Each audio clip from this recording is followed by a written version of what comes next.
Hospital ജംഗ്ഷനിൽ പോയി കഴിഞ്ഞാൽ ഇഷ്ടംപോലെ ഫ്രൂട്ട്സ് കട കാണാം. കഴിയുമെങ്കിൽ ഒരു ഫ്രൂട്ട്സ് കട നിങ്ങൾ നോക്കിയാൽ മതി. രാവിലെ 7 മണിക്കോ 7:30ക്കോ അവർ ആദ്യം ഒരു ആപ്പിൾ കൊണ്ടൊരു മലയുണ്ടാക്കും, പിന്നെ ഓറഞ്ച് കൊണ്ടൊരു മലയുണ്ടാക്കും, മുന്തിരി കൊണ്ട് കെട്ടിത്തൂക്കും. ഇതെല്ലാം കഴിഞ്ഞ് കച്ചവട യോഗ്യമായി വരുന്ന 9 മണിക്കാണ് കച്ചവടം.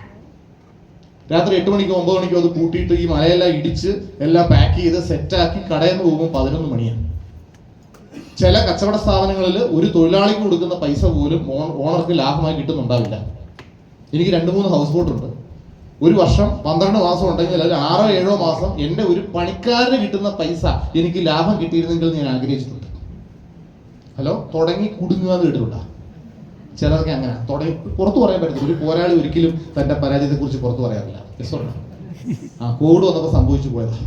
നമ്മൾ പറയത്തില്ല, ചില എൻ്റെ സുഹൃത്തുക്കളൊക്കെ പറയും 3 മക്കളാണ്, 4ാമത്തെ പിന്നെ സംഭവിച്ചു പോയതാ പറഞ്ഞ പോലെ ഇത് സംഭവിച്ചു പോകുന്നതാണ്. നമ്മളിത് കോവിഡ് 1.5 വർഷമൊക്കെ വെറുതെ ഇരുന്നു. അപ്പോൾ ആൾക്കാർ ഉമ്മായിരിക്കും ഒരു കൂടെ ഇല്ല, ഒരു ബോട്ട് വാങ്ങിയത് പണി, അപ്പോൾ അത് വാങ്ങിച്ച് പണിത് ഇങ്ങനെ കൂടി ഇത് 2ആയി 3ആയി.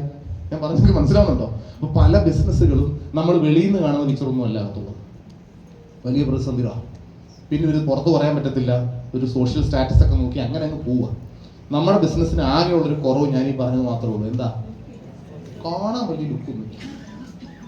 ഹലോ, നിങ്ങൾ തമിഴ്നാട്ടിൽ പോയാൽ അല്ലെങ്കിൽ പിന്നെ മഹാരാഷ്ട്ര പോയി കഴിഞ്ഞാൽ കാണും, വീടുകളൊന്നും കാണാൻ ഒരു ഭംഗിയില്ല. പക്ഷെ അകത്തോട്ട് കഴിഞ്ഞാൽ ഭയങ്കര ഭംഗിയാണ്. അവരുടെയൊക്കെ അക്കൗണ്ടിൽ നിറയെ പൈസ ഉള്ളവർ. നമ്മുടെ ഇവിടെ ഞാൻ ഇന്ത്യക്ക് പുറത്ത് കുറേ രാജ്യങ്ങൾ യാത്ര ചെയ്തിട്ടുള്ള ആളാണ്. പക്ഷെ ലോകത്ത് സഞ്ചരിച്ചതിൽ ഏറ്റവും മനോഹരമായ വീട് കേരളത്തിൽ മാത്രമേ കണ്ടിട്ടുള്ളൂ. ഏറ്റവും വലിയ സത്യം, ആ വീട്ടിൽ 80% ആധാരം ബാങ്കിലാണുള്ളത്. രണ്ടും പറയാം, ശരിയാണല്ലേ? കാര്യം നമ്മൾ വീട് വെക്കുന്ന മുഴുവൻ അപ്പുറത്തെ ശാരദ ഞെട്ടിക്കാനും പ്രഭാകരനെ ഞെട്ടിക്കാനും ഫാത്തിമയെ പേടിപ്പിക്കാനും നമ്മൾ വീട് വെക്കണം ആണല്ലേ?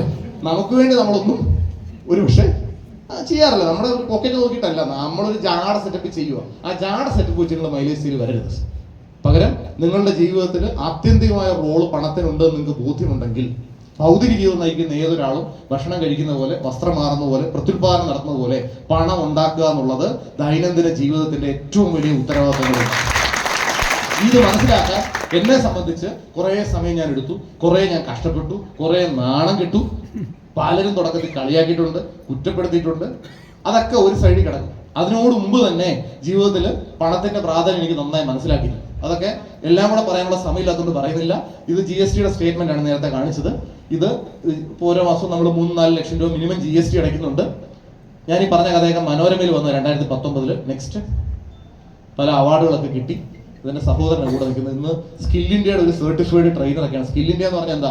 ഭാരത സർക്കാരിന്റെ നൈപുണ്യ വികസന വിഭാഗം, ഗവൺമെന്റ് അംഗീകരിച്ച